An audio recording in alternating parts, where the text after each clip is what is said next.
So we've been talking about Circe and how the word church comes from the word Circe, and if you look at here on etymology.com, you can see under the entry of church, it might be etymology.org. It's either etymology.com or etymology.org. So church, if you look up Old English, Circe, and then Circe, so it'll explain to you church, public place of worship. Church is the people, not a place, but church is actually the English word, but ecclesia means the called out. So I don't even like to use the word church anymore because I feel like it just completely sells out the meaning of ecclesia, because we've seen, it comes from Circe, and some people say kuriakon, which still just is referring to a building, not the people, and the Bible is never referring to a building when it talks about the ecclesia and the 114 places it's mentioned. And you can get that number from like a Strong's Concordance. It will tell you how many times a Greek word is mentioned. So Circe is, as we've seen also from etymology.com, is the enchantress of the Isle of Aea, who transformed into swine those who drank from her cup. And that's from the story Odyssey. And it says from Latin Circe, from Greek Kirk, and related Circean, and we have some other words related to that, like circle and Circe or circus. I wanted to show you also here, and we've looked in this book as well, the Noah Webster 1828.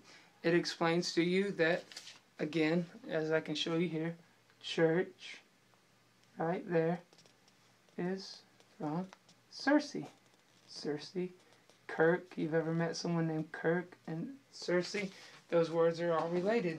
So we've also read from the Two Babylons by Alexander Hislop, and he talks about Circe as well. And my video just tells you the little bit where he does mention Circe, but for the greater context, you would actually have to read it, because he just speaks so in depth. But in the framework of what he was talking about, he was explaining how she's the one who had the nimbus around her head. That's how you always have the saints who have the nimbus on their head. So he says, from Pompeii there is a representation of Circe, the daughter of the sun, with her head surrounded with a circle, in the very same way as the head of the Roman Madonna is at this day surrounded. Let anyone compare the nimbus around the head of Circe with that around the head of the Popish Virgin, and he will see how exactly they correspond. And and then down here he speaks of it a little more. This glory was called nimbus, or aureola. That's probably where we get our word like aurora, and is defined by Servius to be the luminous fluid which encircles the head of the gods. It belongs with peculiar propriety to Circe as the daughter of the sun. So he goes on to say, the emperors with their usual modesty assumed it as the mark of their divinity, and under this respectable patronage it passed, like many other pagan superstitions and custom, into the use of the church. The emperors here get rather more than a fair share of the blame due to them. It was not the emperors that brought pagan superstition into the church so much as the Bishop of Rome. So we see that he talks about Circe as well, and maybe he talks about her some more, but that's the only place I've bumped into while I've been reading it.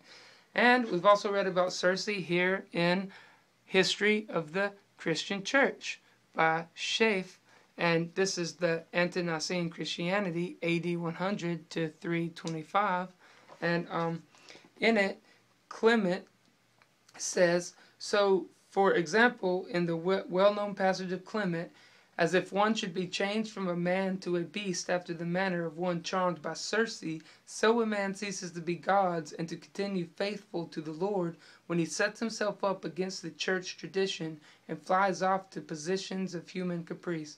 And caprice means to like fluctuate, like be tossed to and fro, be whimsy, fickle, straddle the fence. So I just wanted to recap on all of the different things we've read about where the word church comes from, and where the word, and how that relates to the word Circe. So I hope you enjoyed this video. Y'all have a good one. Thanks for watching. Bye.